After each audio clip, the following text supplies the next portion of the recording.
Buenos días muchachos, bienvenidos a la clase de técnicas de representación 2. Perdón. Para el día de hoy vamos a trabajar o vamos a retomar ciertos temas que se vieron la semana pasada en algunos videos que les pasé y vamos a ver cómo se aplican al dibujo. Ustedes ya han venido trabajando con isometrías y hoy vamos a trabajar o vamos a hablar de perspectivas en puntos de fuga. Entonces vamos a poner grande esta imagen y vamos a empezar a retomar ciertos conceptos.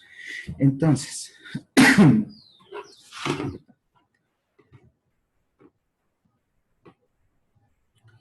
cuando nosotros vamos a dibujar, pues tenemos que tener nuestras herramientas de trabajo, que es nuestro lápiz, sacapunta y nuestro espacio de trabajo o nuestra hoja. Yo les había recomendado que fuera Bond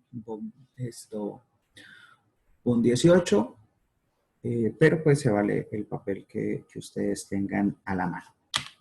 De acá que vamos a recordar. Cuando nosotros estamos trabajando en dibujo tenemos unos conceptos básicos que ya los hablamos la vez pasada, que serían el trazo, que debe ser limpio, seguro y seguido. Aparte de eso, también tenemos los encajes y encuadres. Y tenemos los bocetos para diseño industrial, ¿cierto? Y estamos trabajando mano alzada.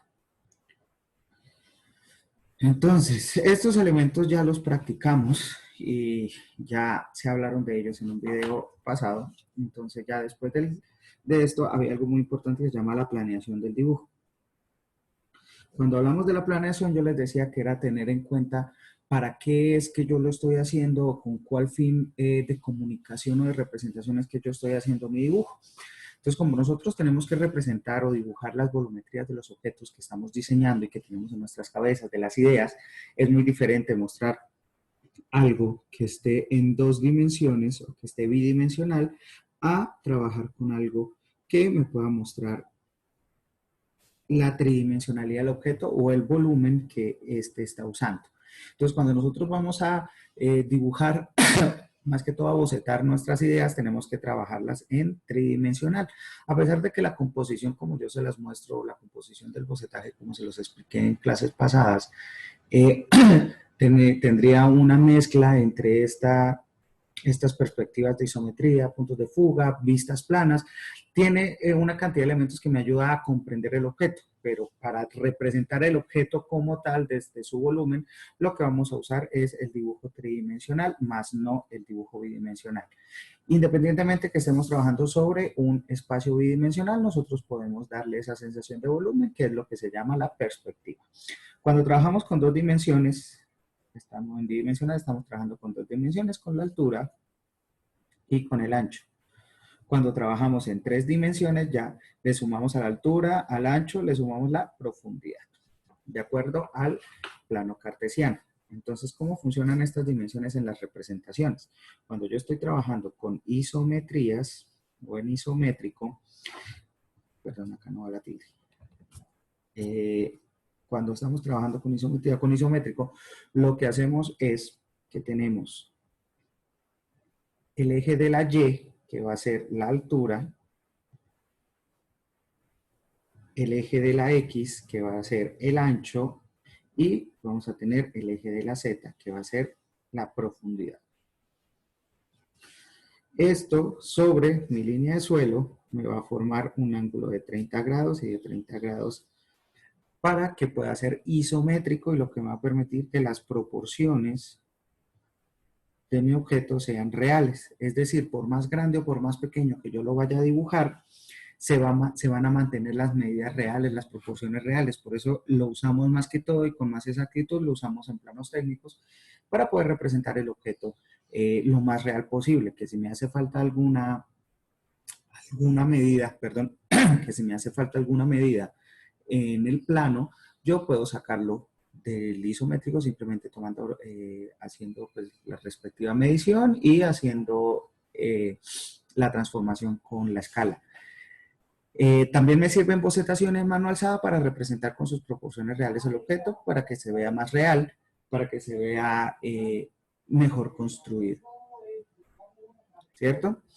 Eh, Después de esto, pues también tenemos otras formas de representación en perspectiva o de representación en tridimensionalidad, que serían los puntos de fuga. Ah, bueno, antes de pasar al tema de puntos de fuga, acá todas las Y, todos los volúmenes siempre los representamos con una figura geométrica básica que sería el cubo. Entonces, tomando en cuenta la construcción del cubo, todas las alturas pueden llegar a ser o son paralelas entre ellas, ¿cierto? Todos los anchos son paralelos entre ellos y todas las profundidades son paralelas entre ellas. Entonces, independientemente de si el elemento acá es curvo, pues entonces acá abajo también sería curvo y mantendría esta característica de ser paralelos. ¿Para qué se puede tener en cuenta esta característica? Para el momento de construir el objeto, pues no perder esas proporciones y saber que todas las líneas que yo tenga que dibujar de acuerdo a la dimensión que estoy trabajando tienen que ser paralela entre ellas. Cuando pasamos al punto de fuga, vamos a tener unos elementos básicos que es la línea de horizonte, va a aparecer una nueva que es la línea de tierra, que pues de esas ya se hablaron un poco en los videos pasados. Vamos a tener, este va a ser con un punto de fuga. Entonces vamos a tener una altura Y, ¿cierto? Y un ancho X, que puede estar sobre la línea de tierra o puede estar más arriba, si se desea, dependiendo de la construcción que se vaya a hacer.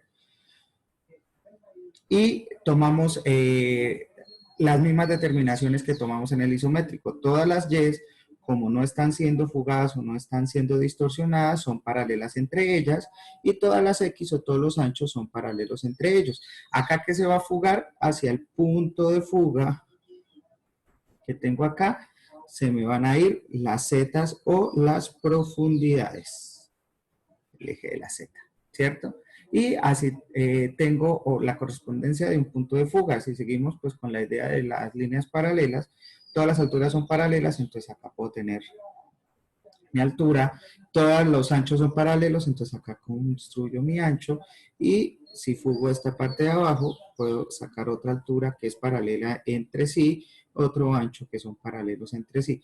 Mire que acá esta altura es paralela con esta altura, con esta altura y con esta altura, este ancho es paralelo con este ancho, con este ancho y con este ancho. Y si refuerzo un poquito acá el trazo, vamos a tener en construcción un cubo en un punto de fuga.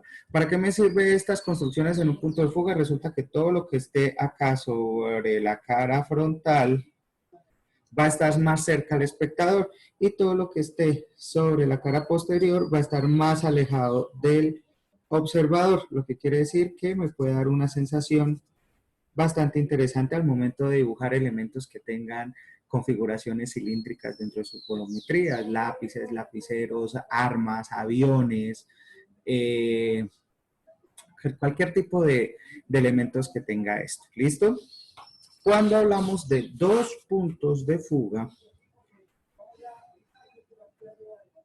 me van a perdonar un poquito el trazo, pero es que eh, tengo que tener el celular prácticamente encima mío para que salga para que salga el trazo. A ver, se me hace un poquito difícil acceder al espacio de trabajo. Bueno, cuando vamos a trabajar con dos puntos de fuga, va a ser lo mismo, va a tener los mismos elementos. La línea torcida, perdón, la línea de horizonte, ¿cierto? Y la línea de tierra. La línea de tierra y la línea de horizonte tienen que ser paralelas entre ellas, no pueden no pueden ser convergentes, divergentes ni perpendiculares, mucho menos. Siempre tienen que ser paralelas entre ellas, lo que quiere decir que siempre tienen que mantener el mismo espacio entre ellas.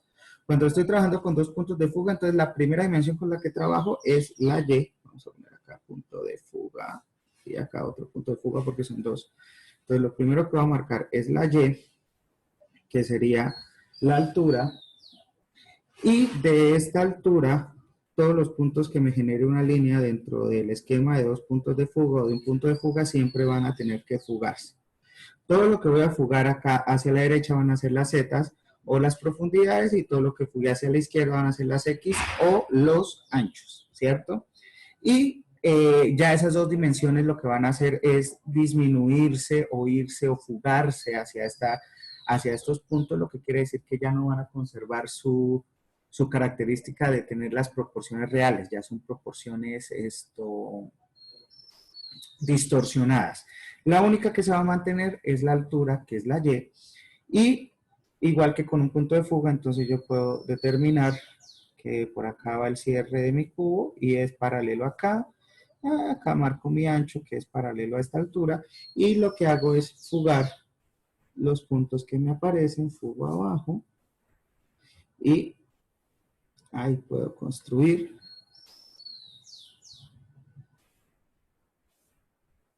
mi cubo en dos puntos de fuga. Con dos puntos de fuga va a ser muy interesante el dibujo, porque la distorsión que le da la construcción con estos dos puntos de fuga va a permitir que el objeto se vea como más cercano al observador desde sus aristas, ¿cierto? Entonces me va a servir para dibujar cualquier tipo de objeto volumétrico, es como el más recomendado, el más chévere para trabajar con esto. Aquí una recomendación: cuando vamos a trabajar con dos puntos de fuga, si la altura la ubicamos en toda la mitad de mi línea de horizonte, posiblemente se nos distorsione aún más la punta, entonces por eso es mejor trabajar hacia los laterales. ¿Listo? Entonces, eso sería lo del tema de perspectiva isométrica y perspectiva de puntos de fuga para el dibujo y la bocetación. En el siguiente video, entonces, vamos a hablar un poco sobre los componentes de este tipo de dibujo, que son la línea de horizonte, la línea de tierra, cómo se usa para las proporciones, los puntos de vista y las posiciones.